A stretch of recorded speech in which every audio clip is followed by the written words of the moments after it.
Lepo pozdravljeni vsi na dogodku razprava o sodobnih trendih v digitalnem novinarstvu. Hvala, ker ste se nam pridružili v tako velikem številu. Današnji dogodek organiziramo ob izidu publikacije V senci digitalnih velikanov, sodobni trendi v slovenskem digitalnem novinarstvu, in ta današnji dogodek bo razdeljen na dva dela.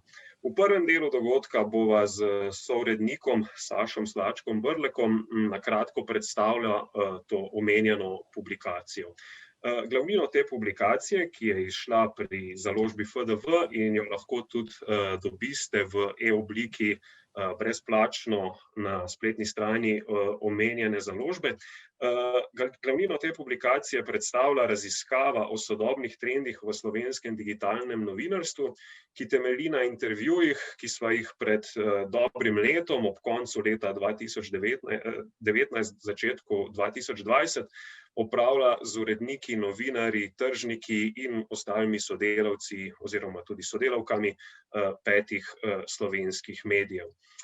Glavne teme raziskave so nekako vezane na vprašanje vpliva novih tehnologij, digitalizacije, digitalnih platform, algoritmizacije, upodatkovljanja na slovenske medije. Po tej predstavitvi v drugem delu oziroma v glavnini današnjega dogodka sledi razprava o digitalnem novinarstvu z novinarji in uredniki slovenskih medijev, ki so bili tudi kot intervjuvanci in intervjuvanke vključeni v raziskavo. In sicer so se nam danes pridružili Luka Hvalc, urednik dnevno aktualnega programa Vala 202, Kaja Jakopič, urednica uredništva za nove medije RTV SLO, Matija Stepišnik, odgovorni urednik Večera, in Petra Lesjak-Tušek, predsednica Društva novinarjev Slovenije. In bi se vam vsem rad zahvalil za to, da ste se nam danes pridružili. Današnji dogodek je sicer nastal v soorganizaciji Centra za raziskovanje družbenega komuniciranja Fakultete za družbene vede in Društva novinarjev Slovenije. Tako da bi povsem za začetek uvodno besedo prepustil predstojniku Centra za raziskovanje družbenega komuniciranja Slavku Splihalu, ki je tudi vodja projekta, v okviru katerega je nastala omenjena raziskava. Obenem pa bi tudi za par uvodnih besed prosil predsednico Društva novinarjev Slovenije, Petro Lesjak-Tušek, in se ob tej priložnosti seveda tudi zahvalil Društvu novinarjev Slovenije za to, da so se odločili in nam pomagali pri soorganizaciji tega dogodka. Tako da zdaj pa bi kar predal besedo Slavku. Hvala, lep pozdrav vsem, dober večer. Bom poskusil biti kratek, zares, ampak vseeno bi rad povedal nekaj besed o ozadju projekta, znotraj katerega je nastala tudi raziskava, ki je danes oziroma bo danes osrednji predmet pozornosti.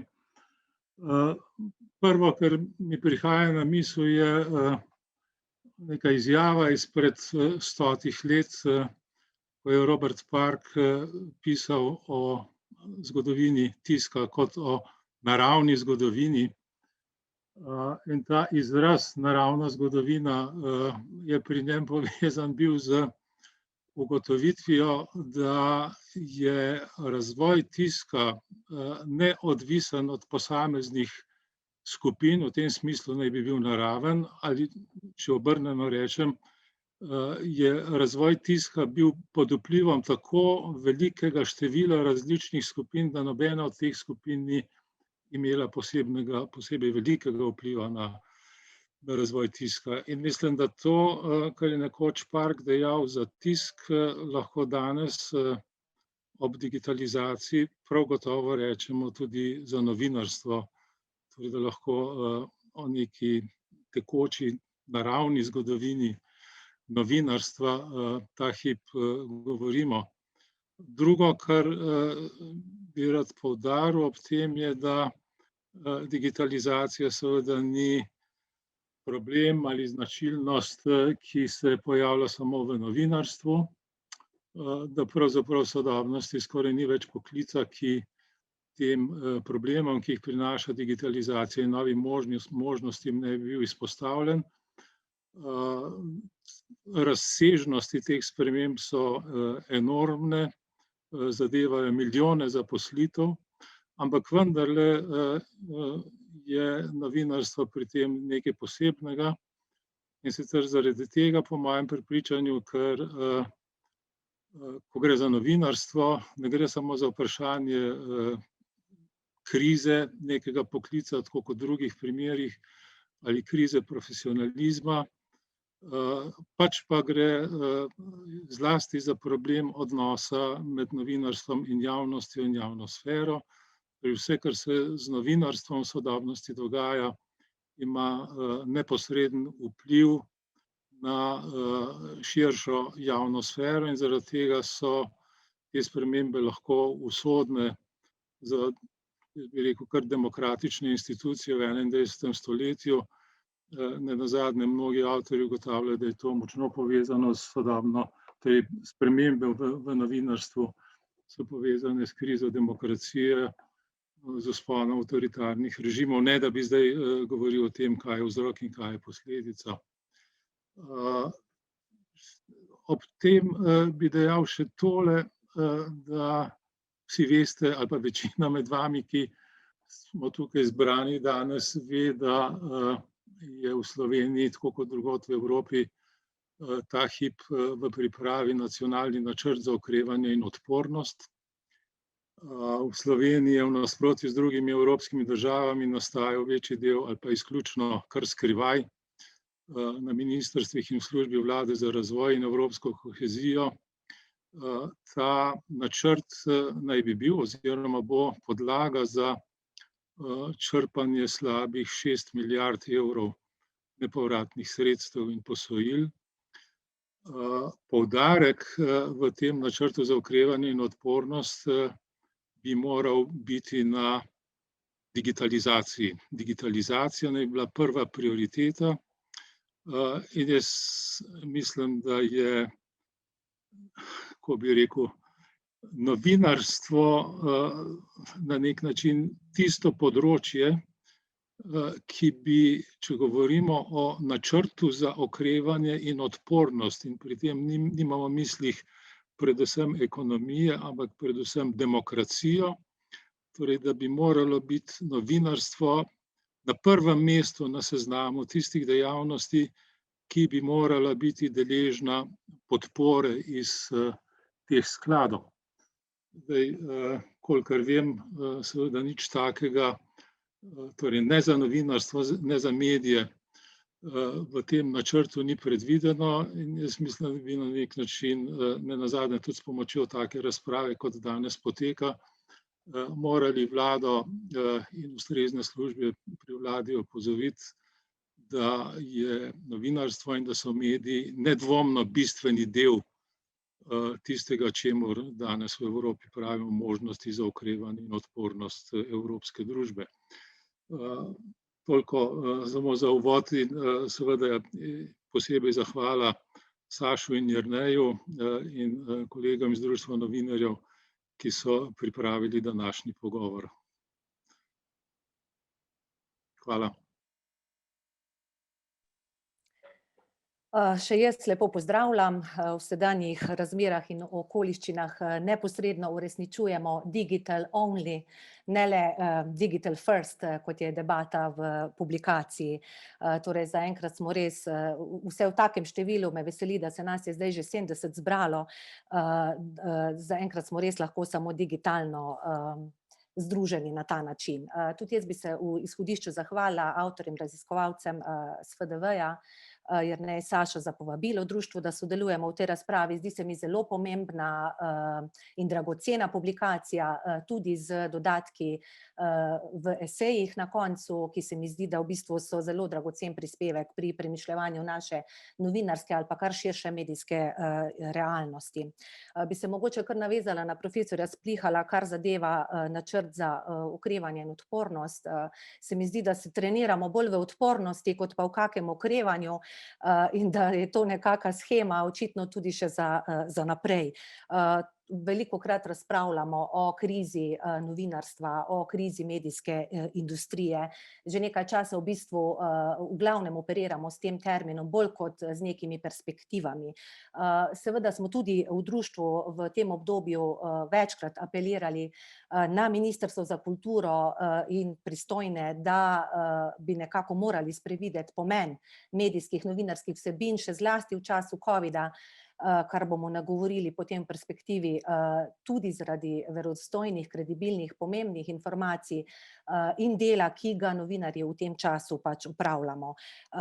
Novinarski poklic ni od danes na težki preizkušnji, je pa seveda vse bolj na udaru ob aktualnih tendencah oblastniškega pokoravanja in discipliniranja novinarjev z več metodami, ki jih spremljamo, ko se v bistvu skuša zatreti ta esenca novinarskega dela, poteptati kritično misel javnosti, o katerih je profesor govoril in kot večkrat poudarja, pomen kritične misli in javnosti kot nekih temeljev za delovanje demokracije.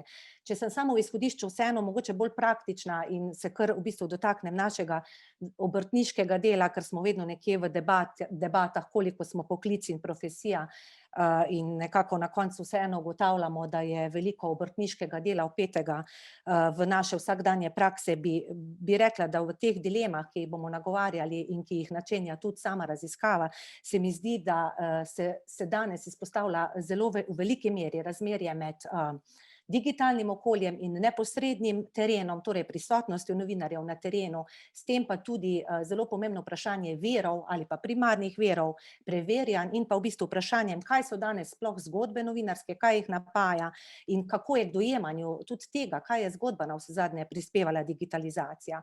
In na drugi strani torej ta večoperativnost, multipraktičnost, o kateri novinarji pogosto govorimo, ki terja od nas vse več znanj, po drugi strani pa smo z resursi vse bolj omejeni in na nek način smo na enem takem spolzkem terenu, kjer lovimo neko razmerje med količino in kakovostjo, kar se mi zdi tudi eden prihodnjih izzivov, med možnostjo poglabljanja zgodb. Zdaj so se tudi v novinarski jezik vrinile kategorije, ki so mogoče bile v preteklosti bolj značilnost ali pa besedna zveza kakih drugih poklicev, kot so pač fleksibilnost, prožnost, nekaka prilagoditev, odzivnost, mogoče so pred komercializacijo, ki je ne kaže zanikati, to bili manj izpostavljeni termini. Mislim, da je pač nujen premislek tudi v tej smeri.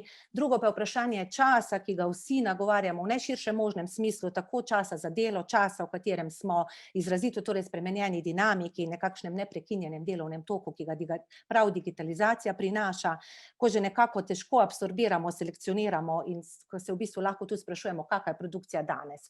Ker smo začeli s tiskom in ker tudi sama izhajam iz časopisa, v bistvu še najbolj v primerjavi s preteklostjo opažam to razliko, da okej, še vedno imamo deadline za oddajo tekstov, ampak v resnici ti niso nikoli končani več na način, ko je splet ves čas odprt, ko se zgodba ves čas dopolnjuje, razvija, ko se nadgrajuje, hkrati pa mogoče vseeno ima več pomanjkljivosti kot kadarkoli prej. Oziroma nenehno smo v tej bitki s časom in prepričanju, da nekje zaostajamo in da v bistvu nenehno loviš ta tempo in skozi v bistvu te tekste so stalno pač podvrženi spremembam, ta pritisk dogajanja, občutka, da moraš biti nekje skozi zraven in da si vpet. Tako da tu so pa po moje tudi pol načeta že neka širša vprašanja odgovornosti tudi za te vsebine, ki je mogoče še porasla v primerjavi s preteklostjo. In je na ta način se v bistvu se mi zdi, da je še večja ali pa bi vsaj morala biti večja. Mogoče toliko v izhodišču za par oprimkov.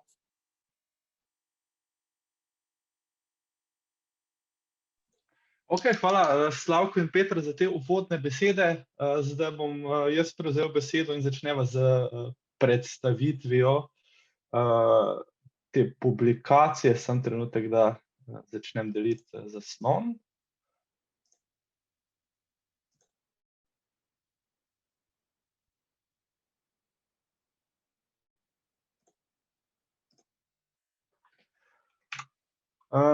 Torej, tako kot je v bistvu Jernej že povzel, je ta publikacija dvodelna.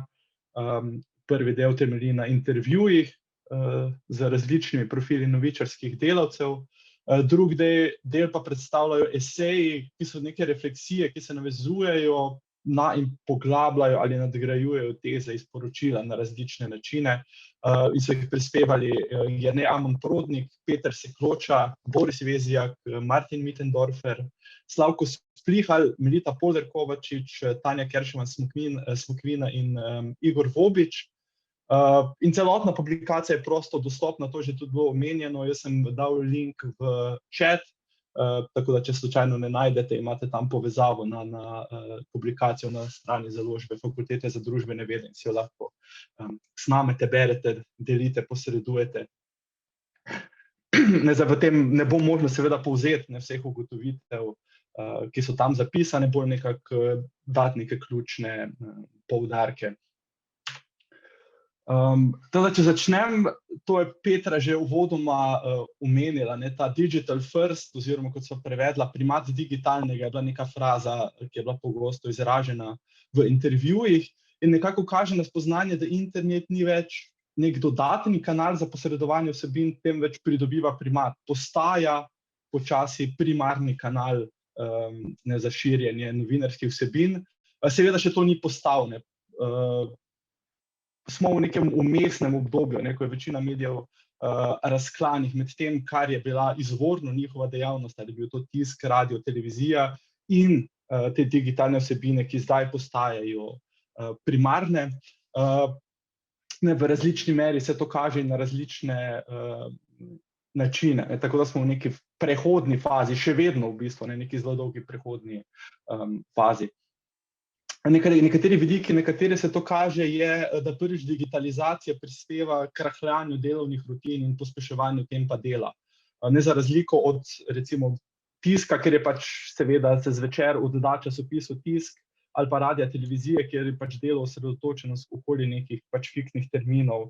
Informativnih oddaj je pač splet vedno prisoten. In sploh z dostopom z mobilnimi napravami, to so sogovorniki izpostavljali, da se dostopi postajajo pogostejši in krajši, kar še dodatno recimo ustvarja nek pritisk, da se naslovnica, da ni dvakrat ista, ko se nek človek vrne, ker potem lahko odide drugam.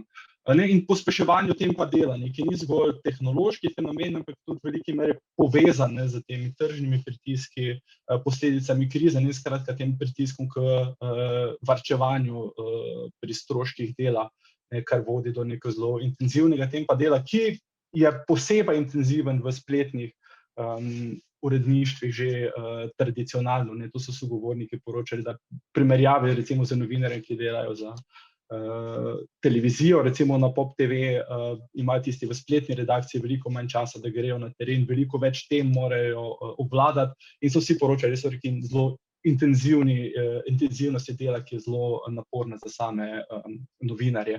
V tem kontekstu tudi neko nezmožnost tematske specializacije, ne poglobiti se v neko temo in podobno. Sočasno se pojavljajo neke zahteve po novih novinarskih veščinah, ki seveda tudi prispevajo k tej intenzivnosti dela, povezanih z delom socialnimi omrežji, ki so se pojavljali kot še nek dodaten kanal, prek katerega lahko novinarske vsebine krožijo in nek dodaten kanal, prek katerega lahko novinarji pridobivajo povratne informacije, komunicirajo z občinstvom, ali pa nek kanal, prek katerega politiki komunicirajo, ali pa prek katerega se lahko neke zgodbe najdejo. Uporabo analitike, ki je v spletnem okolju mogoče malo bolj prisotna v delu posameznega novinarja, kot recimo te podatke o recimo branosti tiska. Ti spletni podatki analitike se osvežujejo na 15 minut in so vedno na voljo in je to neko znanje, ki postaja del tega, kar se od novinarjev pričakuje. In hkrati neka znanja povezana z ustvarjanjem multimedijskih vsebin. To sva zaznala med intervjuji, da počasi postaja nekako pričakovano, da novinar obvlada tudi snemanje fotografij, obdelavo fotografij, snemanje, obdelavo videa, enako zvok. In to je nek generacijski prilom pri osvajanju teh digitalnih veščin. Neko pričakovanje, da mladi te veščine že prinesejo na delovno mesto, medtem ko se od starejših načeloma ne pričakuje, da to osvojijo. In to so pač neke dodatne naloge, seveda, ki pridejo povrh vsega tega, recimo temu nekaj, kar je pač bistvo novinarskega dela. Še neke dodatne zahteve po delu, kjer ni čist jasno, v kolikšni meri zdaj to sodi med delovne naloge, v kolikšni meri ne. Da se tudi na ta način kaže ta prehodnost, fluidnost tega obdobja. Ne pričakuje se načeloma od vseh, da recimo uporabljajo socialna omrežja za širjenje vsebin, ampak v različnih uredništvih obstajajo neki bolj ali manj mehki pritiski, da novinarji pomagajo recimo širiti vsebine na tak način. Sočasno pa se zaradi teh novih nalog pojavljajo novi profili novičarskih delavcev, ki so bodisi vezani na digitalno distribucijo vsebin. To so naleteli recimo na neke funkcije, ki so recimo kot neki pomočniki odgovornih urednikov, ki se specifično fokusirajo na to digitalno okolje, na distribucijo vsebin v tem okolju in na razumevanje metrik socialnih omrežij. In hkrati neki profili, ki se specializirajo za delo s socialnimi omrežji. Tu obstaja zelo velika variabilnost med uredništvi, na kak način so ti profili vključeni v delo uredništev. Recimo na Sjol oziroma TS Media obstaja neka prav ločena skupina, ki je zadolžena za socialna omrežja vseh blagovnih znamk tam in tudi vključuje novinarske vsebine. Drugje je to recimo v uredništvo vključeno. To je neka zelo velika variabilnost. In narašča ta večopravilnost novinarjev, kot že rečeno, z temi novimi nalogami, ki so v določeni meri nekoč bile naloge drugih specializiranih novičarskih delavcev, snemanje fotografije, videa, zato obstajajo posebni delavci, ampak zdaj v določeni meri to prehaja na novinarje oziroma tekstualne novinarje, če rečemo, da so tudi fotoreporterji, oblika novinarja. In to je zdaj seveda neko tveganje. Po eni strani, da novinarji, ki zdaj prevzemajo te nove naloge, posebej, če jih prevzemajo v kontekstu nekega varčevanja na stroških delovne sile, in so te dodatne naloge povezane z temi racionalizacijami, da zmanjkuje časa, da se izgublja čas za tisto, kar je pač bistvo novinarskega dela, za preiskovanje, za iskanje informacij, za preverjanje, in da se poklic spreminja v nek bolj tehnični poklic, so neke druge veščine bistvene. In seveda na drugi strani tveganje za te zaposlene, druge delavce, fotoreporterje, snemalce in tako dalje, neke degradacije njihovega dela in njihovega položaja, ko se nekako, ne zgolj zaradi tega, kar se znotraj medijskih hiš dogaja, ampak nekih širših sprememb nekako pričakuje, da vsakdo že zna fotografijo posnet objaviti na socialnih omrežjih ali pa posneta in urediti video in ga objaviti. Zaradi vse prisotnosti socialnih omrežij, zaradi pametnih telefonov in teh sprememb. To so neki dve tveganje in za tiste, ki prevzemajo nove naloge, in za tiste, ki so prej bili specializirani za te naloge. To je seveda povezano z temi tržnimi spremembami, ker globalni trendi seveda govorijo o tem, da se oglaševanje vse bolj seli v digitalno sfero, kjer dominirajo digitalne platforme. Govorimo v tržnem smislu, seveda tudi drugače. Nekaj ustvarja resen problem za medije in za novinarstvo, ker dohodki z selitvijo v digitalno seveda močno padajo in je težko zagotoviti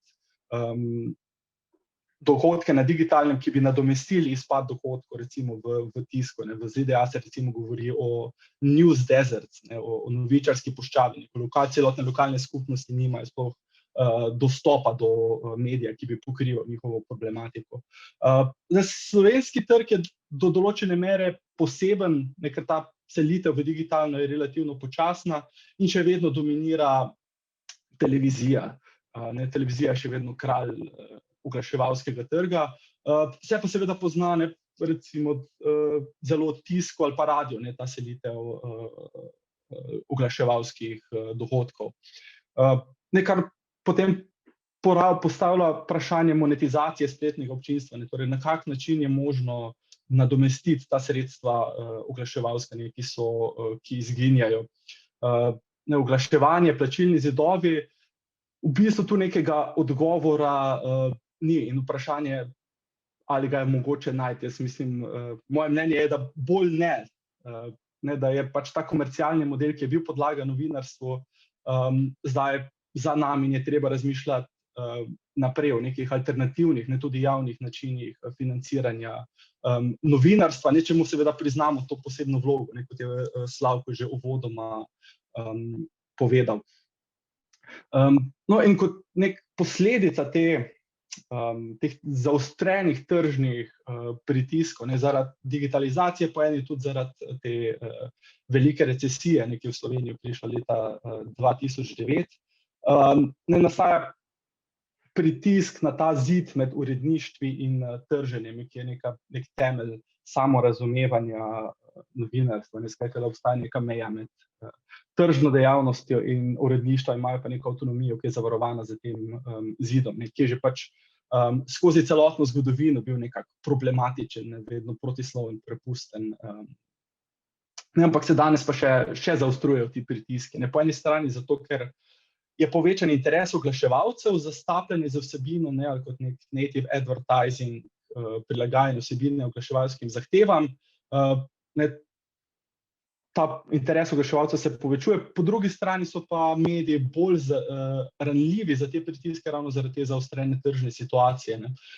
In vidimo recimo na ravni vsebine v obliki PR člankov ali pa malo bolj subtilno prilagajanje vsebin tržnim zahtevam. Recimo to so sogovorniki na Seol rekli, ne, da poskušajo proizvajati več video vsebin prav zaradi povpraševanja oglaševalcev. Na ravni organizacije v obliki posebnih komercialnih uredništev, ki ravno prevzemajo te vsebine, ki so nekako mejne med uredniškimi in tržinskimi, in se na tak način recimo ta matična ali pa glavna uredništva zavaruje, da obstajajo še neka posebna komercialna, ki se s temi hibridnimi vsebinami bolj ukvarjajo. In na tretji strani skozi diversifikacijo dejavnosti in gradnjo medijskih brandov, ne, to recimo Večer je v tem vzorcu primer, ki poskuša diversificirati dejavnost v organiziranje dogodkov. Slovenska tiskovna agencija recimo tudi na podoben način poskuša dopolnjevati svoje dohodke, kar spet potem postavlja vprašanje, kako znotraj tega zavarovati neko profesionalno avtonomijo novinarstva, kar ni vedno mogoče. Tako da to od mene in predajam besedo Jerneju. Lahko kar pustiš, mogoče, če daš kar nazaj share screen, ali pa bom jaz prek svoje. Zdaj sem že izklopil, boš ti. Aha, ok, sam trenutek.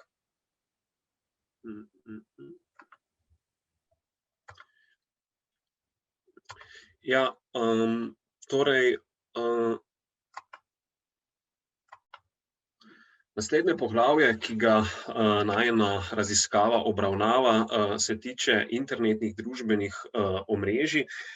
Eden najbolj pogostejših motivov, na katerega sva naletela med sogovorniki, je bil ta poudarek, da družbena omrežja oziroma digitalne platforme predstavljajo na nek način konkurenco oziroma protipol tradicionalnim medijem.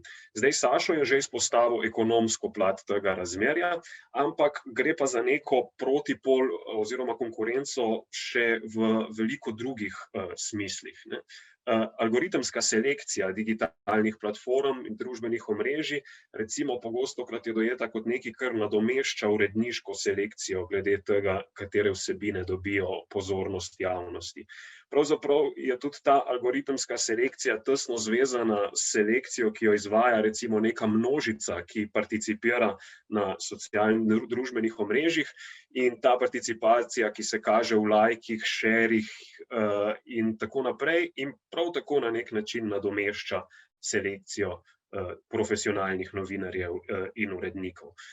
Tretji poudarek, ki so ga sogovorniki velikokrat delili z nama, je bil ta problem, kako pridobiti mlajše občinstvo, pri čemer je poenostavljeno in posplošeno seveda rečeno, razumljeno, da so mladi tisti, ki so zrasli gor z družbenimi omrežji in ki na novice na eni strani pasivno naletijo na njih slučajno na svojih časovnicah družbenih omrežij, na drugi strani so pa vajeni predvsem konzumiranja novic, vsebin na zahtevo in so z vidika tradicionalnih medijev nekako težko dosegljiv segment občinstva. Družbena omrežja so bila dostikrat povezana tudi z nekimi negativnimi posledicami, z mešanjem profesionalne in osebne novinarske identitete, s tem, kar je Petra prej omenjala kot nek neprekinjen tok dela, ki se kar nadaljuje tudi v prostem času, s klikolovno logiko, z besedo klikolovke sva prevajala izraz clickbait in s podobnimi praksami, ki so vse povezane tudi z tematiko naslednjega poglavja, to je interakcija z občinstvom. Sogovorniki ugotavljajo, da internet seveda omogoča dvosmerno in hitrejšo komunikacijo, hitrejši feedback strani občinstva, vendar pa pri tem poudarjajo, da je ta feedback nekako slabše kvalitete, da nekako pogojuje banalizacijo, polarizacijo, zaostritev diskurza, je povezan z nekaterimi negativnimi fenomeni, ki smo jih v zadnjih letih, o katerih je bilo dosti govora. Tukaj obravnavava tudi problematiko moderiranja, spletnega komentiranja in pa seveda napade na posamezne novinarje in pa poskuse delegitimacije novinarskega poklica in tradicionalnih medijev v celoti, ki pogosto prihajajo s strani anonimnih spletnega feedbacka, spletnih komentatorjev in tako naprej. Gotovo se bomo k tem temam danes tudi tekom pogovora vsaj posredno k njim še vrnili. Naslednja tema, ki sva jo obravnavala v tej raziskavi, je problematika tega, kako pravzaprav metrike vplivajo na novinarsko in uredniško delo. Se pravi, kakšen vpliv imajo te kvantitativne povratne informacije, ki se kaže recimo število posamičnih obiskovalcev, branost člankov, čas konzumiranja vsebin, doseg medija, kak vpliv imajo ti podatki na novinarsko delo in na uredniško selekcijo vsebin. In večina sogovornikov in sogovornic ne razpoznava, da bi metrike vplivale na njihovo novinarsko ali uredniško presojo. Jih razumejo kot neko zgolj orodje, ki omogoča izboljšanje formalne plati novinarskih vsebin, ampak zanimivo pa razpoznavajo predvsem pri drugih, da lahko prihaja do te recimo odvisnosti od klikov oziroma do nekih negativnih vzorcev na ravni vsebin, ki so vsaj posredno povezani tudi z vlogo metrik. Ta se nedvomno kaže v neki centralni vlogi teh monitorjev v uredništvih, pa tudi vse večjem pomenu specializiranih služb in posameznikov, ki se ukvarjajo z analizo podatkov in dostikrat delujejo na presečišču med uredništvom in poslovodnimi organi medijev. Na vsebinski ravni se problematičnost metrik kaže v porastu, vsaj takrat, ko sva delala raziskavo, se pravi, tukaj je bilo govora o drugi polovici leta 2019, v porastu klikolovnih naslovov, trivialnih, senzacionalističnih vsebin in podobnih zadevah. To sva tudi opisala na problematiki spletne strani MOS, raziskave MOS, se pravi merjanja obiskanosti spletnih strani. V okviru te raziskave so v drugi polovici leta 2019 mediji, ki so po moji presoji slabše kvalitete, imajo manj profesionalnih novinarjev, manjša uredništva in stavijo na neke te klikolovne logike lovljenja posamičnih uporabnikov po družbenih omrežjih, so ti mediji konkurirali z slabšimi vsebinami medijem z večjimi uredništvi, z bolj kvalitetnimi vsebinami. Vsem V zadnjem poglavju sva skušala nekako analizirati, kakšno je bilo naše mnenje mnenje naših sogovornikov glede prihodnosti novinarstva. Tukaj so izražali pogostokrat neko negotovost, nepredvidljivost, zaskrbljenost, neke negativne tendence, ki so povezane z zaostreno tržno situacijo na eni strani in pa s principi ekonomije pozornosti, ki vlada v spletnem okolju. Tukaj so že omenjene klikolovke, dezinformiranje, porast nekih takih apolitičnih lifestyle vsebin, ki so namenjeni nekim specifičnim segmentom občinstva, senzacionalizem, prikrito oglaševanje in tako naprej. No, potem, se pravi, midva sva delala raziskavo, večino intervjujev sva opravila konec leta 2019, začetek leta 2020, približno leto nazaj.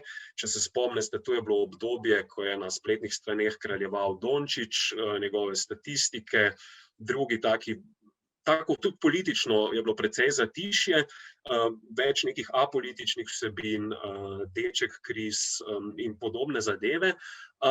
Potem pa se je seveda zgodila COVID epidemija in mi smo pač nekako se pol, ko smo te raziskavo, ko smo bili že sredi analize, ugotovili, da bi mogli se nekako vrniti in nazaj vprašati naše sogovornike, če se je v prvem valu epidemije kaj bistvenega spremenilo, predvsem v kontekstu glede na to, kaj smo raziskovali. In kar je zanimivo je, da je večina sogovornikov izražalo nek previden optimizem in da je pač epidemija, navkljub temu, da je pač to slab dohodek, nezaželen dohodek, imela neke stranske učinke, ki pa na področju novinarstva niso bili čisto slabi. Prvič tukaj govorimo seveda o zgodovinsko visokem dosegu slovenskih digitalnih medijev, se pravi število posamičnih obiskovalcev izredno visoko.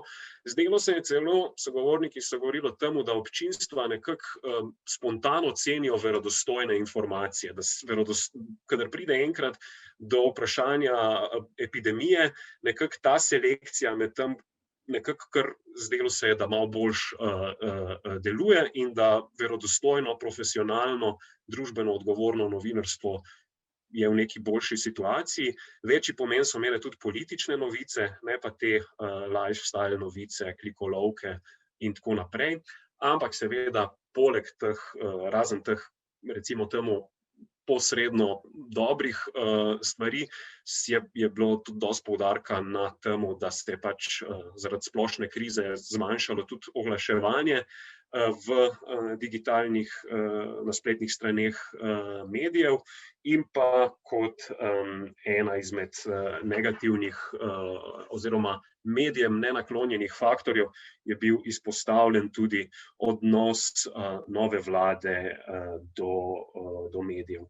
Skratka, na tej točki bi jaz končal s tem predstavitvenim delom in prešel v drugo del današnjega dogodka, torej k razpravi.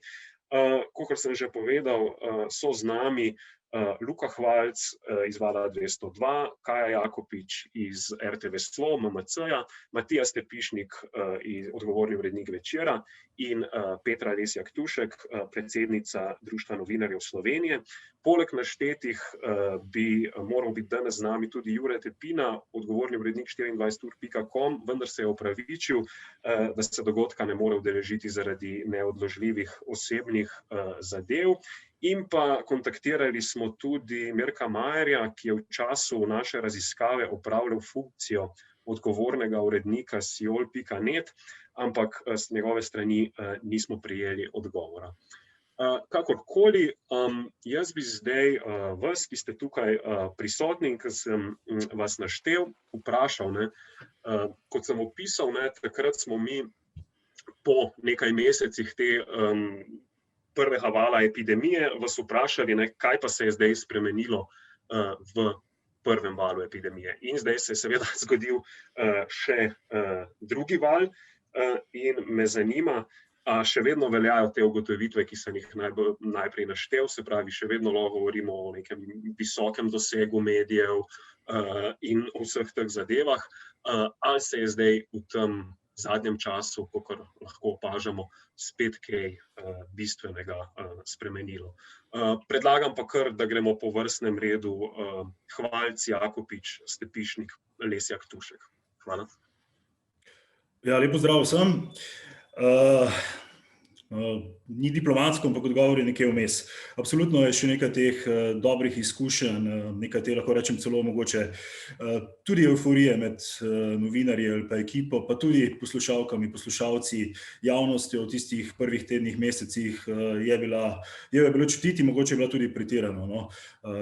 Tudi v odzivih se mi zdi, da smo se vrnili radio tako 10-20 let ali morda še celo več let nazaj, no. Smo imeli nek občutek, da smo morda še bolj verodostojni, kot smo bili prej. Ljudje so cenili te prve informacije, vse pogovore s strokovnjaki, cenili so tudi zabavo na pameten način. Bili so tudi potrpežljivi, solidarni, tudi nenazadnje s samimi sogovorniki, strokovnjaki so bili pripravljeni, so se odzivali, se mi zdi, da so bili tudi bolj odkriti, ne toliko diplomatski. Zdaj, v drugem valu so se zadeve seveda spremenile. Publika, poslušalke, poslušalci postajajo bolj zahtevni, zaznati je tudi vedno več dvomov, tudi v verodostojne informacije, v mnenja strokovnjakov, veliko slabe volje tudi zaradi politične situacije. Radio ima neko publiko mogoče malce drugega kova oziroma vajena je, da pač se odzove. To, kar je mogoče v časopisih, so pisma bralcev, pa seveda ne bomo zdaj v komentarjih pod članki, ampak kličejo ljudje, tudi se predstavljajo z imeni in priimki in tukaj smo zdaj v tem drugem valu smo zaznali recimo velik obrat v primerjavi s prvim delom, no. Tu bi zagotovo ta splošna situacija v družbi je zagotovo vplivala. Kar bi mogoče izpostavil, no, kar imamo tudi zdaj recimo v zadnjih dneh, ko se ukvarjamo z recimo temami povezanimi z epidemijo, kar občutimo recimo čisto z novinarskega vidika, je večja previdnost strokovnjakov. Na določena vprašanja nikakor ne dobimo odgovorov, morda smo jih v prvem valu dobili, oziroma so bili strokovnjaki pripravljeni o tem razpravljati oziroma podati neko svoje mnenje. Zdaj se marsikdaj zgodi, da off the record seveda povedo, niti pod razno pa niso pripravljeni komentirati nečesa, kar ni striktno pod njihovo recimo temo ali pa pač na kar pač znanost ali pa tudi sicer družba nimate nekega dokončnega odgovora. To se mi zdi, da zdaj v zadnjih tednih recimo zaznamamo v uredništvu, kar se mi zdi, da v primerjavi s prvim delom tega ni bilo.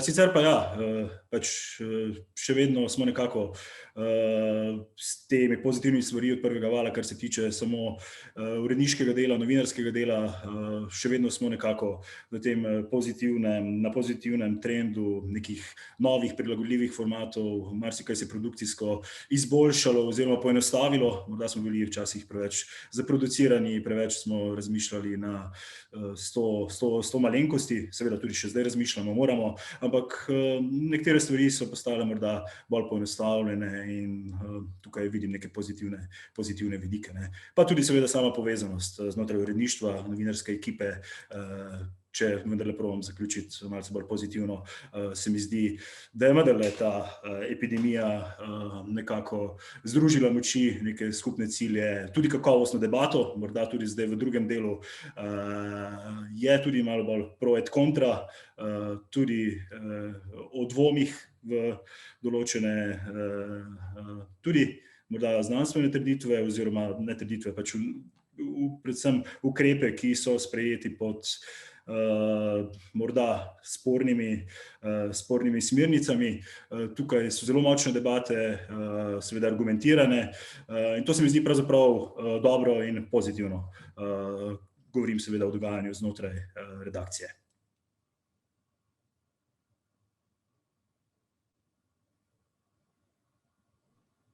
Lep pozdrav še z moje strani. Torej, če gledamo najprej samo številke, lahko rečem, da v resnici ni nekih večjih razlik med prvim in drugim valom, saj na naši spletni strani RTV Slovenci, zaradi tega, ker pač opažamo, da je morda bila v drugem valu, sicer so bile neke absolutne številke nižje, kar se tiče posamičnih člankov, sicer pa je visoka obiskanost v drugem valu ostala, tako da pač seveda naši bralci še vedno ostajajo, spremljajo naše vsebine. Tudi sama interakcija se je povečala, prejemamo veliko klicev, vprašanj v zvezi z ukrepi, ugotovili smo, da v resnici veliko informacij spremljajo na naši spletni strani oziroma v medijih in da so najbolj obveščeni ravno strani medijev, tudi če govorimo recimo strani lastnikov lokalov in drugih podobnih pač oseb, ki so bile vezane oziroma je bilo njihovo delo vezano na omejitve v epidemiji. Isto lahko rečem, tako kot je že Luka rekel, da je opazna previdnost pri strokovnjakih, tudi sami opažamo to, zdaj smo imeli tudi en tak primer v zadnjem času, ko smo mogli precej truda vložiti, da smo lahko pač plasirali oziroma dobili intervju in ga potem tudi plasirali. Mogoče lahko rečem še to, da se v drugem valu nekako bolj trudimo, da bi poleg vseh teh vsebin, ki so vezane na COVID ukrepe, posledice, imeli tudi kakšne pozitivne zgodbe, za tega se tudi znotraj, pa ne samo na naši spletni strani, tudi sicer na RTV se trudimo, da izpostavljamo kakšne bolj pozitivne zgodbe, ne samo zgodbe vezane na epidemijo.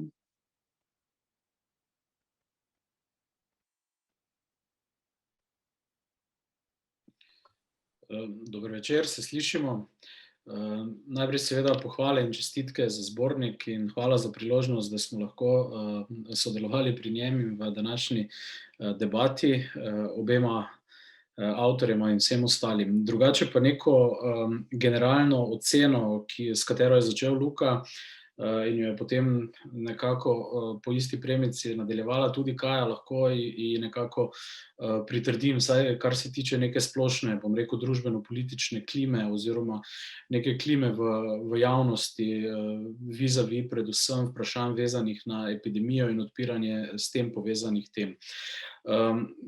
Res je opaziti neko povečano senzibilnost ali pa previdnost, da ne rečem celo, ki je molk dela javnosti in stroke, vendar pa na drugi strani pri nas opažamo recimo, da se predvsem v tistem delu javnosti, ki ni morda neposredno izzvana v tej epidemiji, torej ki ni bombardirana dnevno z nekimi vprašanji, ki morajo odgovarjati na najbolj akutna vprašanja, da se iz tistih delov javnosti ali pa iz tistih delov družbe mogoče bolj pogumno ali pa celo ne vem, večkrat oglašajo različni profili ljudi, ki želijo vstopiti v javni prostor z nekimi svojimi razpravami, razmisleki in preko medijev v bistvu osmisliti trenutni krizni čas in prispevati nek svoj delež k razpravi o tem, kako bomo živeli s pandemijo oziroma predvsem v tej postpandemični perspektivi, za katero si seveda vsi upamo in želimo, da se nekako vendarle približuje. Drugače pa, ker je bil v bistvu osnovni izziv, primerjava oziroma neka relacija med prvim in drugim valom, bi jaz vseeno želel povedati, da novinarstvo v bistvu zdaj že tako rekoč skoraj točno 1 leto dela na izjemno visokih obratih, da v bistvu tudi v samem poklicu je seveda, ne glede na to, da bi lahko pričakovali neko pandemično utrujenost ali pa utrujenost za to krizo, vendarle mislim, da je nivo produciranja kakovostnih vsebin, ki ga je v tem času nekako pokazalo slovensko novinarstvo, tisto, kar nas ne more navdajati samo z previdnim optimizmom, ampak dejansko z optimizmom v tem času. Ne rečem, da ni bilo napak, da ni bilo zdrsov v takšnem tempu tega neprekinjenega cikla, v katerem smo sedaj v 24/7 medijski produkciji, je seveda to nekaj normalnega, ampak vendarle odpornost novinarstva, medijske panoge na krizo je nekaj, kar vendarle kaže, da vseeno neki temelji v slovenskih medijih obstajajo. Zdaj, konkretno, naš medij je prvi val v bistvu zelo prizadel, ne. Govorimo čisto iz poslovnega vidika, ne, to so bile v bistvu hipni učinki na likvidnost, na poslovanje, na v bistvu neke druge zelo oprijemljive stvari, s katerimi mora živeti poslovodstvo in nenazadnje, ki se takoj prelijajo seveda v uredništvo. Zdaj se je to nihalo nekako mogoče iznihalo, ne, stabiliziralo se je poslovanje in v tem smislu seveda mogoče se je tudi zmanjšal pritisk na samo uredništvo v smislu te negotovosti ali kakorkoli.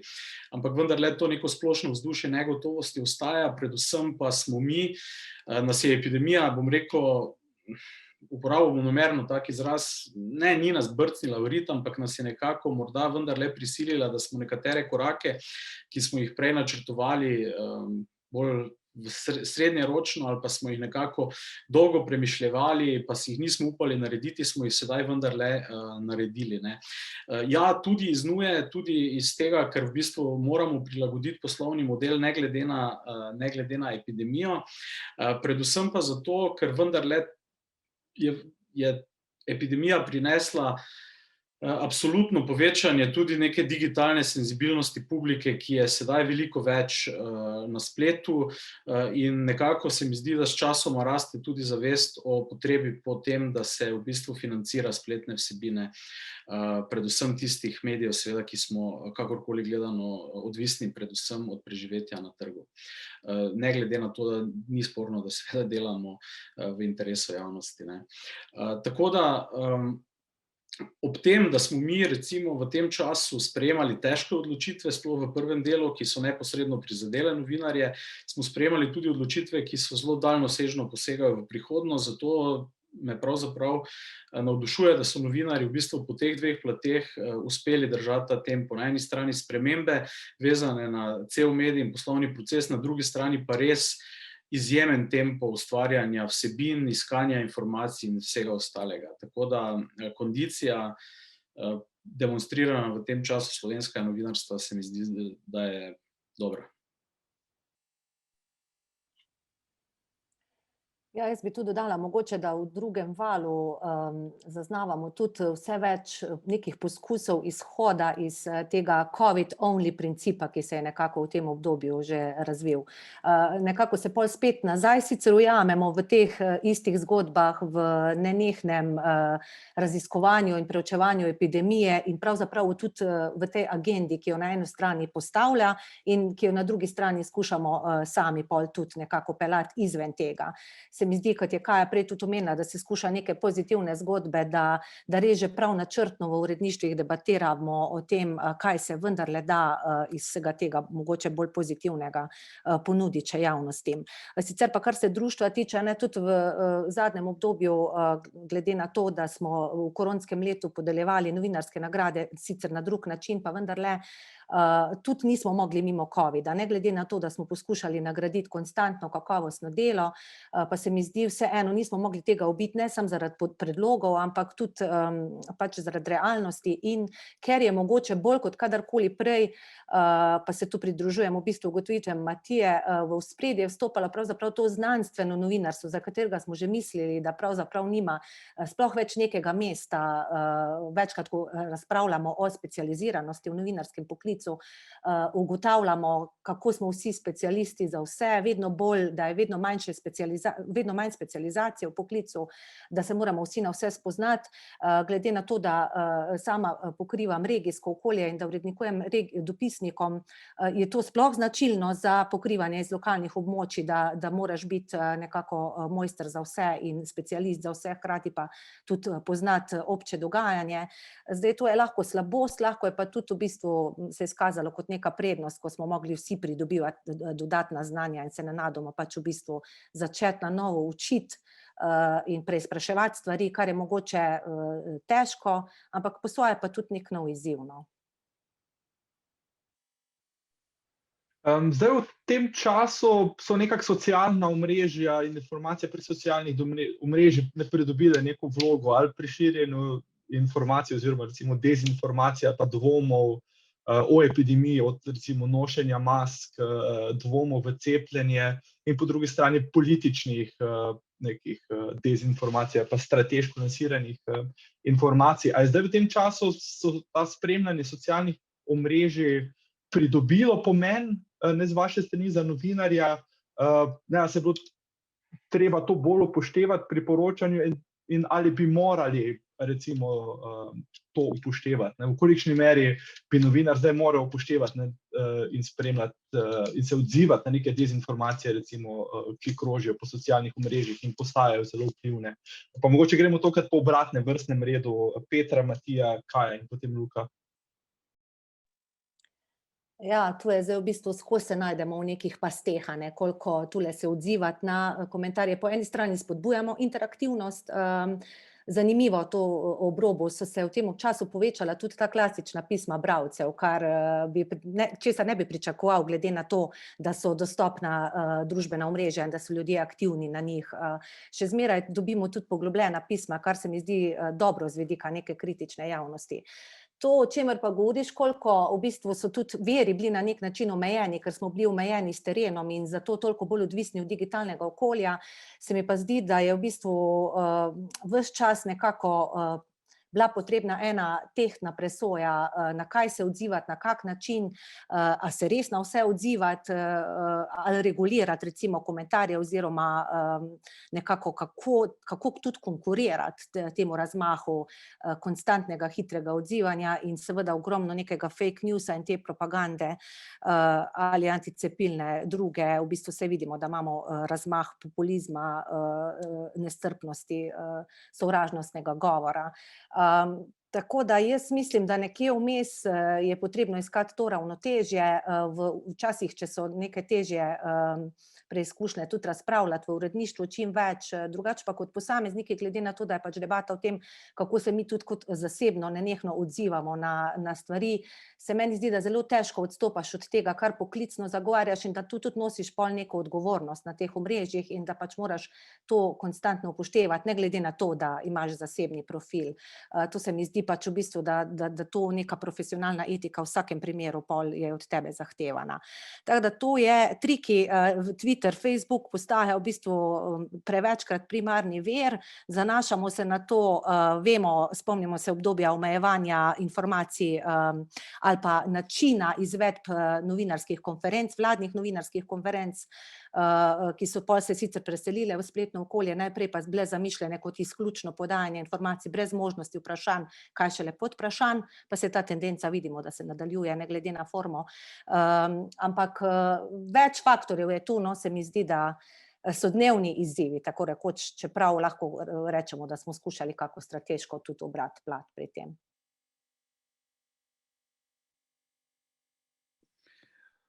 Res je, kar pravi Petra, intenzivnost verjetno pričakovano komuniciranja na vseh ravneh se je izrazito dvignila v tem kriznem času, seveda. Ne samo, da so seveda družabna omrežja oziroma družbeni mediji postali še bolj surovi, še bolj polni sovražnosti, bom rekel, manipulacij, vendarle se je v tem času pokazalo točno to, kar smo slišali, da mi nikoli nismo dobivali več pisem bralcev, bom rekel, teh klasičnih pisem bralcev, celo na tipkalni stroj, kdo pošlje še vedno napisano in ga seveda z veseljem, če je tehno, tudi objavimo. Ampak skratka ta potreba ljudi po komuniciranju, torej ne samo tistem kratkem 240 znakov dolgem ali pa samo z emoji ali lajki povezanem se je izrazito povečala. V tem času, ne vem, ogromno ljudi se oglaša na najrazličnejše stvari. Kar se pa tiče družbenih omrežij, nekako novinarstvo, politika, predvsem ta vlada z specifičnim načinom komuniciranja, glede na to, da je Twitter profil predsednika vlade postal tako rekoč uradni kanal sporočanja zelo pomembnih odločitev ob nedeljah zvečer, ponedeljkih zjutraj, torkih zvečer, četrtkih ob 12, kakorkoli, je potisnila v neko čisto novo situacijo. Zdaj, mi smo se kar veliko pogovarjali, kdaj tudi prepirali okoli uporabe virov ali pa različnih, bom rekel, provokacij iz družbenih omrežij, ki jih na nek način seveda zatem, ko jih spustiš v eter tradicionalnih medijev, seveda ozvočiš in daš neko težo, kakorkoli, ne. Zato je tu potrebno, bom rekel, tako rekoč case by case, seveda presojanje, preverjanje, predvsem pa kontekstualiziranje uporabe tovrstnih virov, ne. Smo naredili kdaj tudi kakšno napako, ne, ko smo v bistvu preveč brez ustreznega filtra vrgli kakšno zadevo v eter, ne, in smo potem nekako videli, da to absolutno ni v redu. Zato uporaba teh omrežij je postala seveda sestavni del novinarskega dela, nenazadnje to so seveda zelo pomembni distributerji naših vsebin, kakorkoli obrnemo, preko njih dosežemo več publike, tudi tiste publike, ki je, bom rekel, visoko zainteresirana ali pa tudi kakorkoli kvalitetna publika, ne, zato jih seveda jaz daleč od tega, da bi jih označeval kot kakršnokoli nevarnost. Je pa uredniško delo dobilo absolutno nek dodaten zavoj ali dva, ki ga mora opraviti, preden se neka odločitev sprejme oziroma ko pridemo na cilj neke presoje uredniške, kaj za neko tovrstno komunikacijo narediti. Nenazadnje, predvsem nosilci moči, ki uporabljajo ta družbena omrežja, ne berejo učbenike iz zahodnih demokracij ali pa nekih sistemov z že pomanjkljivostmi demokratične kondicije in uporabljajo te učbenike, kar pomeni, da v bistvu učinki, ki jih želijo dosegati, seveda niso samo metanje bomb znotraj tega nekega mehurčka družbenih omrežij, ampak je njihov namen ravno, da prodrejo v tradicionalne medije. Nenazadnje, ne,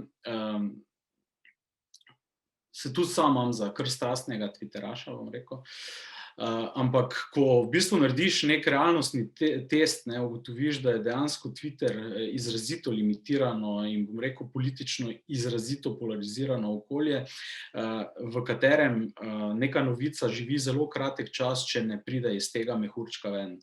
In tukaj se moramo v bistvu mediji odgovorno, profesionalno in tehtno odločati, kdaj iz tega mehurčka neke informacije ocenimo kot relevantne za neko temo, follow-up, intervju, analizo ali karkoli druge. Hvala.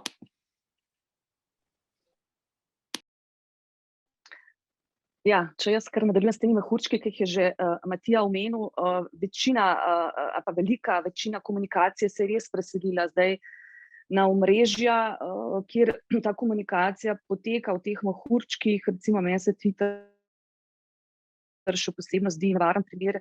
In ja, vedno so dileme, pasti, koliko zdaj teh informacij, kako se odzivati, koliko jih uporabljati, na kakšen način jih uporabljati, recimo v naših novinarskih člankih, konec koncev, mi imamo debate, ne vem, embedamo tweet, ga samo screenshotamo in tako naprej. In seveda, kar se tiče teh nekih zavajajočih informacij, smo se odzivali, se je pravzaprav cela RTV odzivala, recimo kolegi so na televiziji pripravljali te serije tako imenovanih fact-checkov, delali so se intervjuji, pripravljala se je pravzaprav oddaja, ki smo jo tudi izpostavljali, tudi vsebine iz oddaje Premagajmo covid, kjer so pravzaprav uporabniki pošiljali vprašanja, na katera so strokovnjaki v oddaji odgovarjali, odgovarjali so tudi na dileme, na neka zavajajoče trditve. Na naši spletni strani smo se precej ukvarjali tudi z regulacijo komentarjev na naši spletni strani, pa seveda tudi z regulacijo komentarjev na omrežjih, tam, kjer se pač le da. Smo tudi, ne vem, na Facebooku in tako naprej smo umikali komentarje, ki niso bili v skladu z našo uredniško politiko, prav tako smo na spletni strani bolj, ko bi rekla, na nek bolj regulativen način odstranjevala oziroma regulirala, administrirala naše komentarje in pravzaprav te neke teorije zarote in dodatno neka zavajajoče komentarje sploh nismo objavljali. Tako da seveda to so pa vedno neke dileme, pasti, ki se zdaj vedno bolj pojavljajo s to komunikacijo, ki se je dejansko preselila v veliki meri na ta omrežja. Jaz se bi strinjal s tem, kar je bilo povedano. Bi mogoče izpostavil en primer. debati, ki smo imeli recimo v uredništvu oziroma s parimi kolegi. Recimo glede družabnih omrežij sam sem vse bolj konzervativen, bom temu tako rekel, no. Skratka, dostopam do tega silno kritično in z malo distance, no. Ne pustim se zapeljati na ta vlak norosti, ampak vseeno mi je zanimivo, kako promptno reagiramo, ko gre za kakšen tweet politika v omrežju, ki je vendarle veliko bolj obskurno kot recimo Facebook. Nismo pa reagirali recimo na izvajanje Marka Potrča. Pa ne mislim reagirati, da se gremo z njim prepirati, pa ga dodatno zvečevati.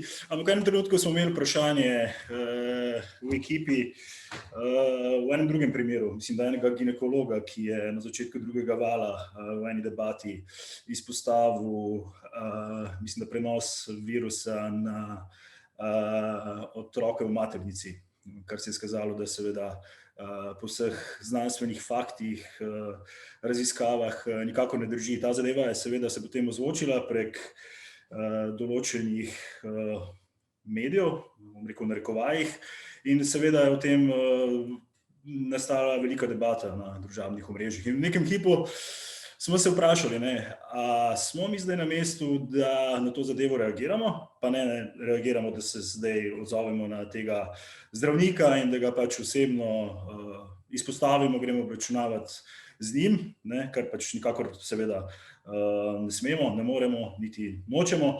Ampak zakaj ne bi predstavili kontradejstev? Zadeva je vendarle dosegla nekaj 10.000 ljudi na Facebooku.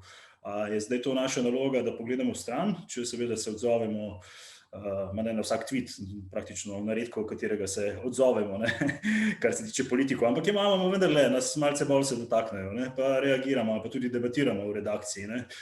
Smo kdaj tudi jezni, pa ne vem, se pojavi kakšen komentar, ki voditelj ima kakšno konstruktivno pripombo, kritično pripombo. Na te zadeve pa kar nekako recimo, da v stran pogledamo. In smo imeli recimo kar eno tako produktivno debato, ne vem. Smo takrat recimo reagirali, nismo niti seveda z imenom in priimkom izpostavljali tega gospoda, ampak smo z mnenji 2-3 strokovnjakov zelo hladno, strokovno, ne bom rekel tehnokratsko, pojasnili, da te zadeve nikakor ne držijo. In to je to. Nismo pa seveda nikoli reagirali na seveda najbolj znanega influencerja, ne vem. In tu smo imeli potem debato, če bi podobno naredili, ne samo mi, mediji, da bi dovolj intenzivno komunikacijsko spretno se mogoče tudi odzvala takrat stroka. Bi bilo mogoče kaj drugače? Mogoče ne, verjetno ne, ker je verjetno to naprej izgubljena bitka, ampak vseeno, se mi zdi, da tukaj smo malce mogoče včasih, pa ne bom rekel zvišali, ampak nimamo prave strategije, kako imeti nekako dvosmerno komunikacijo, pa ne s temi ljudmi, ki to pač spravijo v eter, ampak kako vendarle se o tem pogovarjati in seveda poudariti vendarle tisto strokovno plat, znanstveno plat. Ne pustiti, da grejo zadeve, ne vem, do 100.000 ljudi in se potem vrtijo povsod in je to nek mainstreaming, ker vem, priješ iz svojega mehurčka z nekimi ljudmi, ki jih imaš vendarle za relativno razsodne, in ugotoviš, da je to po nekih 5 ovinkih pravzaprav prišlo to, kar si ti na Facebooku bral in se mogoče nasmehal, pa se da je to postalo v nekih krogih pravzaprav na koncu čisto, ne več teorija zarote, ampak kar neki junaško in kar neka splošna resnica. In tukaj se mi zdi, tu imamo mi včasih debate in pa tudi mogoče smo samo kritični, da bi tu morda vendarle lahko se kako drugače reagiral. Tudi zdaj je vprašanje cepljenja, nerazumno tudi ukrepov. Marsikje se mi zdi, da mogoče malce zavijemo včasih preveč v neke mehurčke, pa reagiramo preveč na to dnevno politične spine. Nimamo odgovor, kako to konkretno spremeniti, tudi mi se s tem dnevno ukvarjamo, pa vsakič prepogosto se zavrtimo v ene in iste kroge, ampak mislim, da je tu eno izmed izhodišč, kjer bi mogoče pa lahko naredili korak naprej z neko malo drugačno strategijo. Ok, hvala. Jaz bi pa zdaj prešel na temo, kateri se verjetno ne moramo izogniti, in seveda je to pač aktualna politika in odnos največje parlamentarne stranke do medijev, ki ima tudi, bi rekel, neke valove, ne. Mislim, nekdo je pisal, mislim, da je Boris Vezjak pisal o tem, da je déjà vu to, kar se zdaj recimo tudi v zadnjem tednu v navezavi na ta članek, ki je bil v reviji Politico, mislim, da objavljen, ne, da ima tudi, se pravi, ta odnos neko zgodovino, da prihaja v nekih valovih. Zdaj, mogoče razumem, da vam je, ne vem, kako vam je, upam, da se lahko o tem itak pogovarjamo, ne, ampak tako da bom jaz pa odgovarjajte, no, tako kot se vam zdijo te teme smiselno za odgovarjati. Zanima me, v čem je to, kar se je v zadnjem letu dogajalo, ali pa v čem je ta val tega, recimo temu, nenaklonjenega odnosa do medijev drugačen od prejšnjih valov.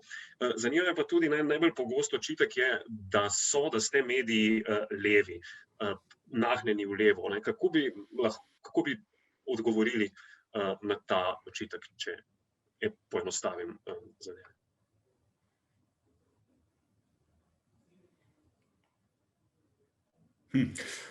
Lahko začnem jaz. Ravno zadnjič smo v redakciji v enem tako malo šaljivem krogu debatirali, ne, ker očitajo globoke države in ne vem kakšne spine, in tako smo se pogledali, ne, odkot smo se mi znašli skupaj, recimo, ne, in smo rekli, ojej, to bo pa težko globoka država. Malce se šalim, no. Mislim, kar se tiče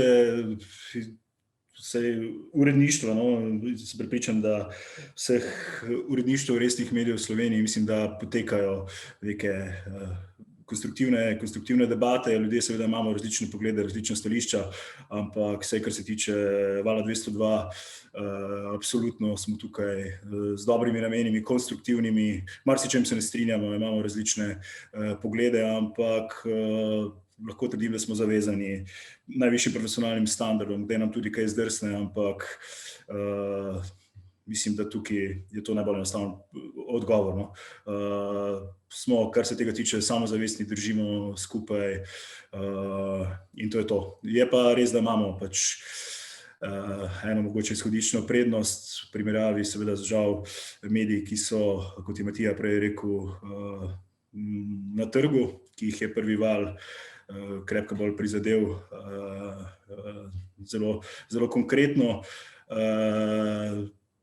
In pač imamo tudi nekako zaslombo v odgovornih urednikih, nenazadnje tudi v direktorju radia,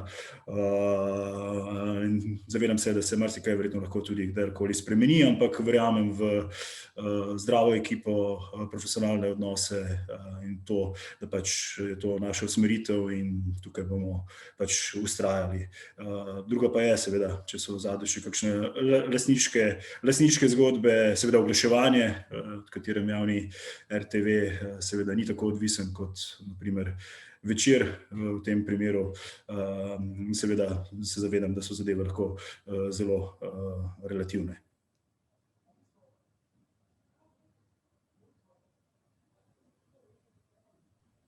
Bom jaz nadaljevala. Meni se zdi mogoče tukaj en problem v samem razumevanju delovanja medijev, novinarstva, v sami vlogi novinarstva. Se mi zdi pač, ja, seveda, tako kot je že Luka rekel, seveda smo novinarji različnih nazorov, različnih mnenj, se kregamo, debatiramo, ampak ko delamo vsebine, ko pripravljamo vsebine, moramo biti in smo, jaz upam, dovolj profesionalni, zavezani standardom, in smo pluralni, čeprav tudi nam očitajo, ne, da nismo pluralni. Jaz mislim, da smo pluralni, konec koncev, glede na to, da nam očitajo, da ne poročamo o nekih provladnih tematikah, mi pravzaprav, mi kot spletna stran vsak dan dobesedno neposredno prenašamo, poročamo o vseh novinarskih konferencah vlade, o vseh novinarskih konferencah ostalih političnih akterjev. In pa predvsem poročamo, ne, to, kar se seveda spet narobe razume, da poročanje ni navijanje, ne. Tukaj se mi zdi, da prihaja do nekih napačnih ali pa drugačnih razumevanj delovanja novinarjev, medijev.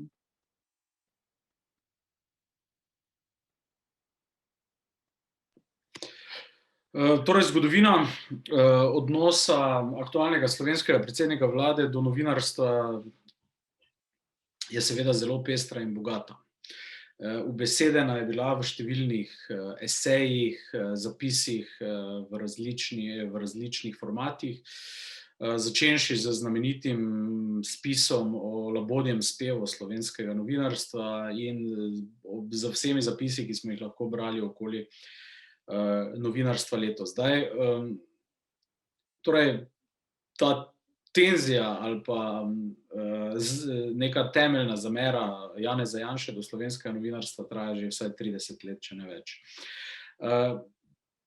Kot mlad novinar v bistvu sem doživel nekako prvo vlado, ki jo je vodil predsednik kot premier Janša, in tedaj je bila v bistvu taktika poskusa nekako uravnoteževanja slovenskega medijskega prostora drugačna, kot je sedaj. Takrat je dejansko preko paradržavnih vzvodov prišlo do direktnih kapitalskih in kasneje seveda upravljalskih in v zadnji instanci tudi uredniških intervencij v slovenske medije. Sedaj se je strategija seveda, kot vidimo, bistveno spremenila, nekako je skladna z doktrino, ki jo je demonstriral v Združenih državah Amerike Donald Trump in ki jo demonstrirajo vsi Bannonovi inštruiranci širom Evrope ali pa po svetu. Torej, nekako diskreditacija novinarstva kot podaljška nekih sil iz ozadja, globoke države, kontinuitete, Udbe, Murgel, česarkoli smo pač se naposlušali v vseh teh letih. Mislim, da bi se z v bistvu odnosom, ki ga ima politika na takšen način do novinarstva, moralo ukvarjati precej različnih strok, ker je zgodba izrazito večplastna. Ampak recimo to, kar se dogaja v zadnjih dneh, kar se dogaja v zvezi z tem, kar ste vi izpostavili, torej zgodbo v vplivni bruseljski spletni reviji Politico, in to, kako daleč je v bistvu šla cela ofenziva napadov na različne novinarje, da vidimo, da se danes pravzaprav na vse to odzivajo z nekimi opozorili, ne samo medijske organizacije, ampak solidarnostno novinarji iz Nizozemske, Portugalske, Irske. Torej, iz držav, ki do Slovenije nimajo niti najvišje stopnje senzibilnosti zanimanja, ne glede na to, da bo Slovenija predsedovala Evropski uniji, ampak se vemo, da predsedovanje Evropski uniji ni več nekaj, kar je bilo nekoč. Kar pomeni, da v bistvu Slovenija v tem smislu, kar se tiče odnosa politike do medijev, že na radarju v bistvu številnih držav, novinarskih organizacij, pa verjetno tudi kakršnihkoli tudi političnih organov, že zelo visoko na radarju tistih, ki so problematične. Tako da stalna uporaba v bistvu temeljnega diskreditacijskega momenta je to, da je novinarstvo levo, da je novinarstvo v bistvu povezano z nekimi centri moči prejšnjega režima in ne vem česa še. Zdaj, o tem, kakšni so nazori novinarjev, bi lahko debatirali danes do 10. Verjetno so novinarji v osnovi, smo novinarji nekoliko ljudje, ki so bolj svobodomiselnega, naprednega duha, že v sami osnovi. Gre za poklic, ki je na nek način, ima intenco, v bistvu že v marsičem nekako vgrajeno v samo svoje poslanstvo. Ampak da bi bilo slovensko novinarstvo pristransko na ta način, kapitalsko povezano, politično instrumentalizirano, je pa samo v bistvu nek vzvod neke politične strategije in taktike, v katerem je novinarstvo kolateralna škoda in hkrati v bistvu cilj. Prepričan sem, da v slovenskem novinarstvu je neka pluralnost različnih pogledov in mnenj, bi si je lahko želeli morda še več, tudi mi veliko debatiramo o tem, ampak kakovost medija je v tem, da se zna na nekih točkah seveda tudi opredeliti, povedati svoje stališče, da pa istočasno seveda odpira tudi prostor pogledom, ki mogoče niso popolnoma v skladu z uredniško politiko ali pa z nekim uredniškim komentarjem, uredniškim pogledom v tistem trenutku. Uravnoteženost, ki sem jo tudi kdaj sam videl ali pa ne bom rekel doživel, da je uravnoteženo novinarstvo tisto, ki reče, levi pravijo tako, desni tako, kaj se bo zgodilo, bo pokazal čas, pa je slabo novinarstvo. Ja, pravzaprav skoraj ne mine več dan ali pa vsaj teden, da se ne odzivamo na Janšo, kar je včasih zdaj že tudi lahko problem. Ravno o tem smo danes s kolegi debatirali, da smo ves čas v neki defenzivni poziciji, ves čas v neki obrambi. Hkrati pa smo zdaj res v tem tednu, če še tudi z pozicije žensk govorim, novinark, pač videli, da očitno slovenski medijski prostor postaja za premierja premajhen in da je začel te žalitve in blatenja novinark in novinarjev tudi izvažati že, pri čemer pa hkrati pač uvaža tudi madžarski medijski model. O tem smo tudi s FDV-jem kar precej široko že pred časom debatirali in prav profesor Splihal je tudi bil pobudnik takrat zbornika in poglobljenih razprav o tem, kaj se dogaja. In tu je v bistvu to, kar je na strateški ravni ali pa v prihodnje to, kar nas mora realno skrbeti.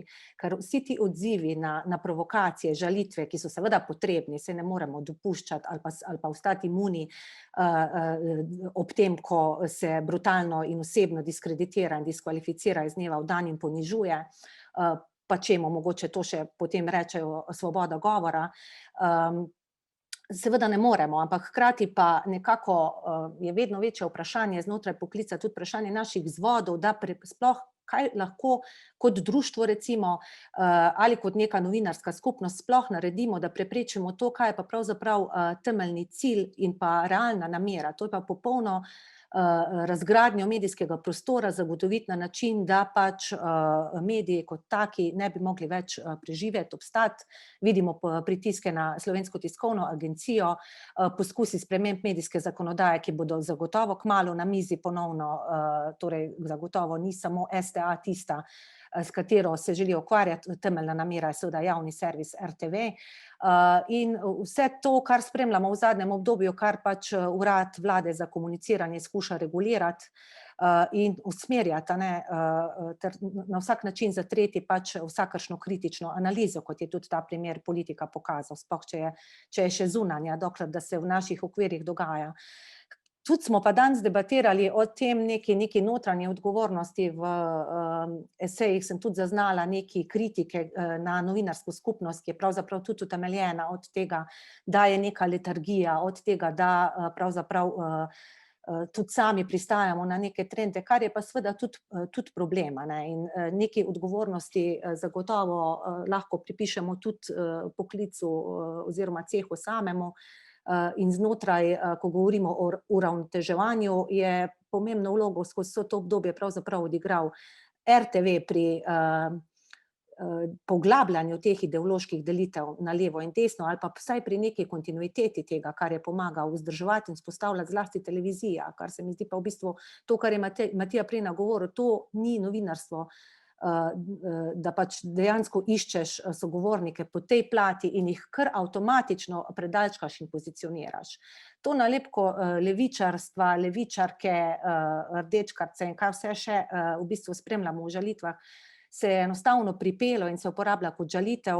Mi pa skušamo biti stanovsko združenje, ki zagovarja profesionalne in etične standarde in ves čas dejansko to skušajo spodkopavati, da imaš dejansko v ozadju neko skrito agendo, da itak delaš za lastne osebne interese in da tvoje v bistvu namere niso nič drugega od tega. In vsa ta podtikanja seveda potem vplivajo na novinarsko delo. Večkrat govorimo o cenzuri, samocenzuri, do neke mere zagotovo.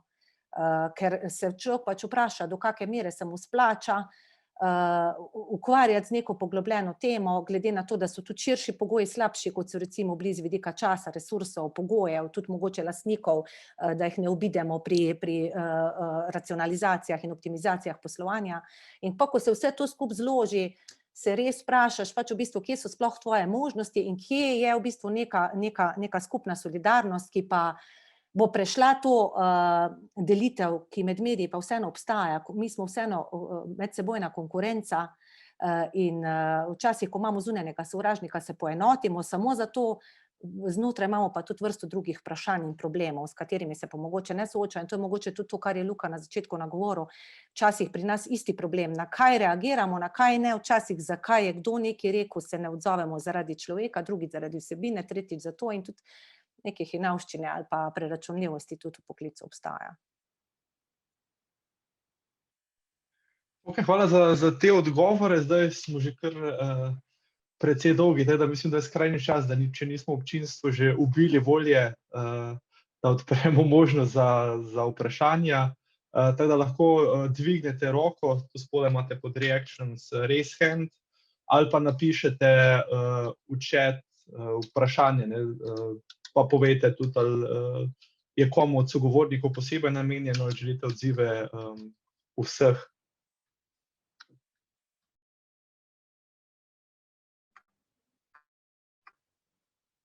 Ja, mislim, da Špela Stare drži roko.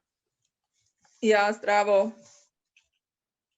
Jaz sem vprašanje, mogoče bom malo šla ven iz teh slovenskih okvirov, ampak itak se vse to navezuje tudi na naš prostor. Čakajte, da mogoče še vklopim video.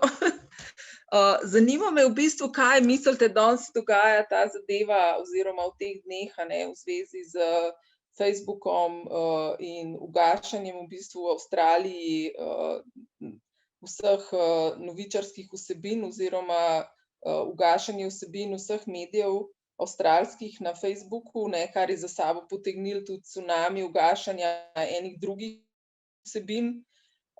In me zanima, glede na to, da je Matija prej si govoril, da si dost ambivalenten, in ker si glih tudi tak naslov današnjega pogovora, da bi vseeno mogoče še malo pokomentirali ta odnos do teh res velikanov, in tudi nekako vemo, da se zdaj naj bi implementirala tudi copyright direktiva in da so v evropskih državah kar resni konflikti z velikimi internetnimi velikani. Kako vidite tukaj pozicijo slovenskih medijev, kakšen vpliv ima to sploh na slovenski medijski trg? A vidite možnost neke monetizacije, tudi v bistvu v slovenskem prostoru? In tudi tako, kakšen je sploh odziv oziroma komentar na to moč Facebooka, ki jo je zdaj tako, se mi zdi, na en tak nor način tudi uresničil v Avstraliji.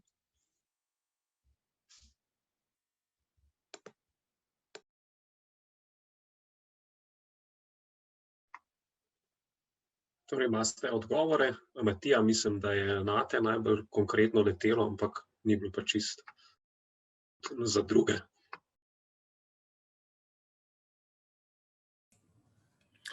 Mislim, lahko jaz mogoče en razmislek glede samega Facebooka.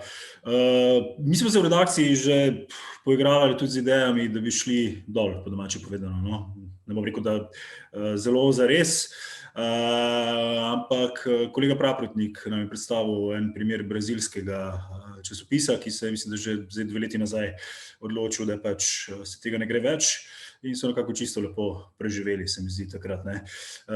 Tudi mi opažamo v resnici Facebooku seveda niti podrazno ne plačujemo, ne promoviramo objav in smo zato pravzaprav dost minoren player, kar se tega tiče, razen kadar ne gre za neke euforične športne uspehe ali pa res neke šale pametne ali pa neke klikabilne, že naprej predvidljive stvari. Ostalo je pa pač vse odvisno od algoritmov. Tako da tukaj v resnici pravzaprav, kar se tiče nekega resnega kanala, pravzaprav niti ne računamo, niti ga ne jemljemo kot takšnega. Verjetno si lahko to privoščimo kot javni medij.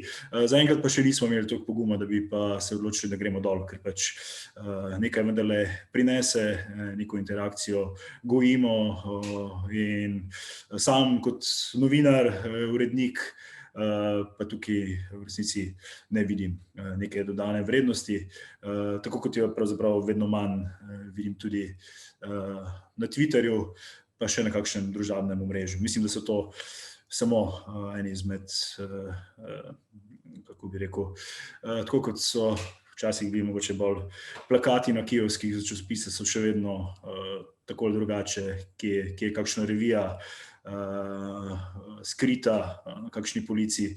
Mislim, da to govorimo pravzaprav samo v tej smeri. Dobre vsebine se zelo težko zavrtijo na Facebooku, če seveda ne plačaš, oziroma če mogoče ne znajdeš kakšnega tudi pametnega trika, kar se tudi do neke mere se da narediti, je pa seveda vprašanje, koliko tudi Facebooku zaupati neke ekskluzivne vsebine, nalagati video, ki si jih sproduciral na njihovo stran, koliko objavljati najboljše komentarje direktno v tekstu na Facebooku, ki mogoče prinesejo malo večji doseg, ampak hkrati ne pripeljejo na tvojo spletno stran. Skratka, daril si vsebino nekomu, ki mu v resnici ne zaupaš, in še cel kup je takšnih dilem. Ampak zaenkrat, ja, smo tu nekje, ampak ne, resno v bistvu ne verjamem, ne računam na družabna omrežja.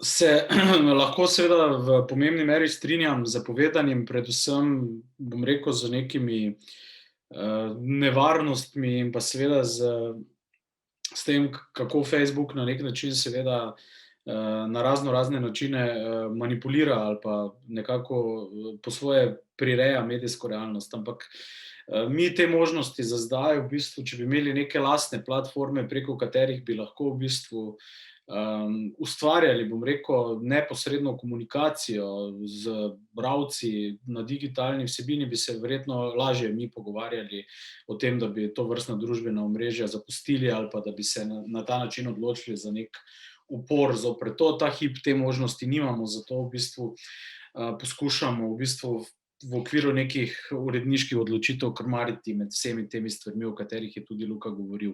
Bi pa vseeno opozoril, ker si pač kot mediji ne moramo privoščiti nekega lastnega, bom rekel, neke lastne rešitve, ki bi nam kaj tajega omogočala, da smo vseeno recimo z skupino Moj Maribor, ki smo jo ustvarili na Facebooku,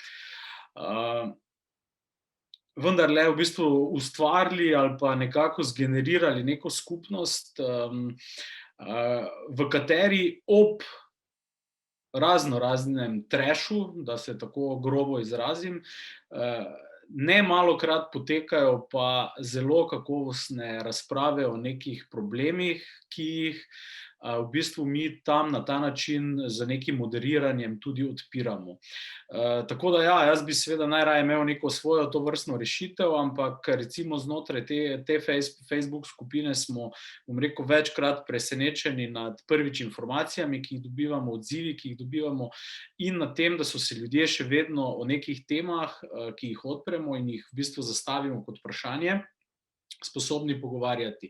Ne nazadnje v tej skupini redno sprašujemo ljudi, kaj si želijo vprašati recimo mariborskega župana, in nazadnje smo dobili, mislim, da 56 vprašanj ali nekaj takega, seveda zbrali smo jih samo nekaj, od katerih je bilo v bistvu popolnoma brezveznih le nekaj. Seveda, ogromno stvari tam gor je neprimernih, da ne govorim o tem, kar je Luka govoril, o v bistvu neki filozofiji in pa predatorstvu teh velikih komunikacijskih gigantov. Ampak na neki točki nam, bom rekel, neke stvari, pa predvsem na Facebooku, vendarle prinesejo tudi kaj pozitivnega, poleg seveda dosega. Kar se tiče drugih družbenih omrežij, pa smo v bistvu že malo prej načeli, tudi jaz na neki točki v bistvu predvsem za Twitterjem marsikdaj kar težko shajam, predvsem zaradi v bistvu diskurza in pa surovosti in pa v bistvu zlorabe Twitterja kot nekega orodja zgolj v nekem političnem obračunavanju, v bistvu kontra smer razvoja, kot se nekako mogoče verjetno naivno mislil pred leti, se v bistvu vrti na teh družbenih omrežjih.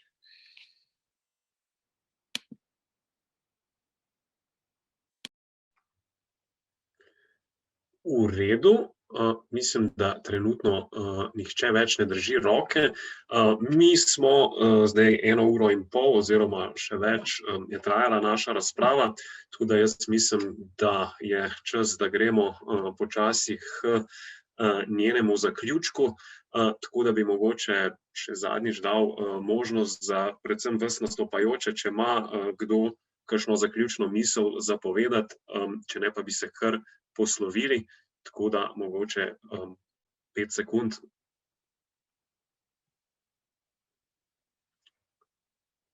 Očitno ni zaključnih misli. Jaz mislim, da ja, današnja razprava ni bila prva in tudi ne bo zadnja. Vse teme, ki smo jih odprli, bodo pereče še naprej.